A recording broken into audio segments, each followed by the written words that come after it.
boa predisposición, a boa sintonía que houve desde o minuto cero que a Confederación Hidrográfica, a través do señor Presidente, poñer en valor o traballo levado a cabo desde a redacción do proxecto, como non, a dirección de obra, a empresa executora das obras, e ao acabado, pois creo que non hai máis que ver aquí para o disfrute de todos.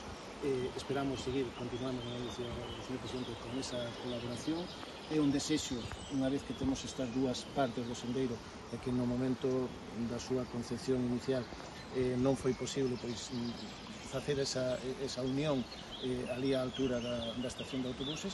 O desexo noso é poder acabar a unión dos dous tramos e seguir colaborando tanto nestas cousas como en outras necesidades que tengan todo. Estou seguro de que a Confederación vai a seguir tendo esa sensibilidade que podemos facer.